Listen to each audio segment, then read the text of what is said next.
Bayangkan, jika selembar kertas tipis bisa terasa seberat sekarung beras di pundakmu.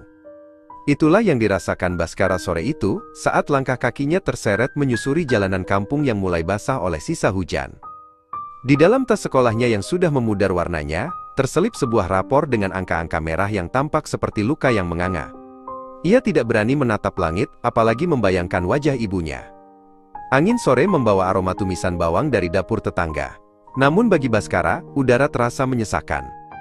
Ia tahu, setiap rupiah yang membayar sekolahnya berasal dari tetesan keringat yang tidak pernah berhenti mengalir. Satu nilai buruk bukan sekadar angka baginya, melainkan sebuah pengkhianatan terhadap harapan yang dipikul ibunya sendirian. Di ujung gang, sebuah warung kecil berdiri dengan gagah, meski tiang-tiangnya sudah mulai dimakan usia.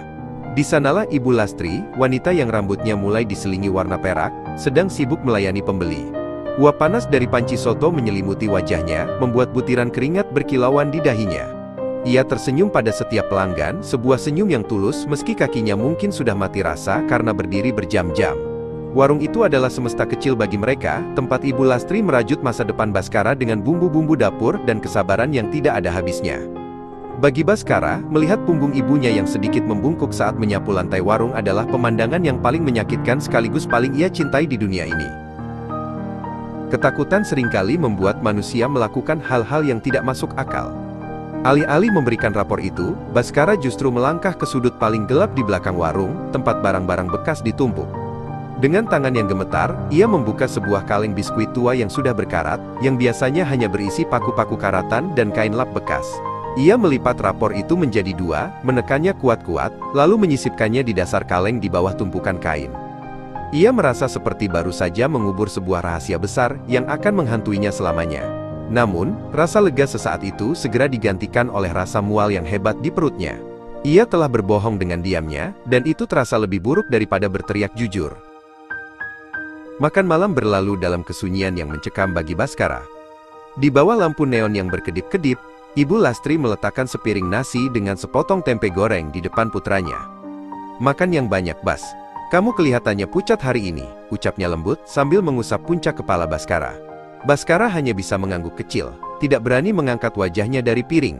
Setiap kunyahan terasa hambar, tertahan oleh rasa bersalah yang menyumbat tenggorokannya. Ia ingin sekali bicara, ingin meminta maaf, namun kata-kata itu seolah terkunci di balik bibirnya. Ibu Lastri kembali duduk di depannya, menyesap teh hangat, dan menatap keluar jendela dengan pandangan yang sulit diartikan, seolah ia juga sedang memikul beban yang sama beratnya. Setelah Baskara masuk ke kamar untuk berpura-pura belajar, Ibu Lastri tetap tinggal di warung.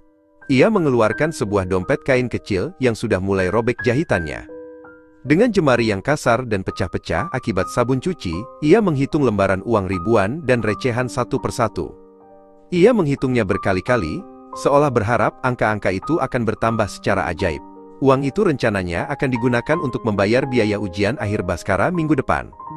Meskipun uangnya masih kurang, Ibu Lastri tetap melipatnya dengan rapi dan menciumnya perlahan, sebuah doa tanpa kata yang ia panjatkan, agar putranya bisa memiliki hidup yang lebih baik daripada dirinya yang hanya seorang penjual soto.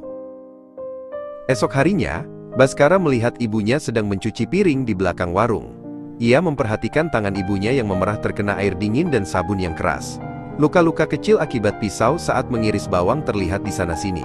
Hati Baskara mencelos. Ia menyadari bahwa setiap nilai rendah yang ia dapatkan bukan karena ia tidak mampu, melainkan karena ia terlalu sering melamun memikirkan bagaimana cara membantu ibunya.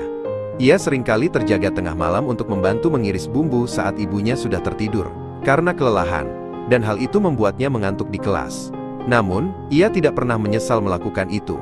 Baginya, melihat ibunya bisa tidur 1 jam lebih lama adalah keberhasilan yang lebih besar daripada nilai matematika manapun. Suatu siang, saat Baskara sedang di sekolah, Ibu Lastri memutuskan untuk merapikan gudang belakang warung. Ia ingin mencari tempat untuk menyimpan stok beras yang baru datang. Saat ia menggeser tumpukan kayu, tangannya menyenggol sebuah kaleng biskuit tua yang sudah sangat dikenalnya. Kaleng itu jatuh dan tutupnya terlepas, mengeluarkan bunyi dentang yang memecah keheningan. Di sanalah, di antara kain-kain lap lama, terselip sebuah amplop coklat yang sudah lecek. Jantungnya berdegup kencang saat ia mengambil kertas itu. Ia membukanya perlahan, membaca setiap angka merah yang ada di sana.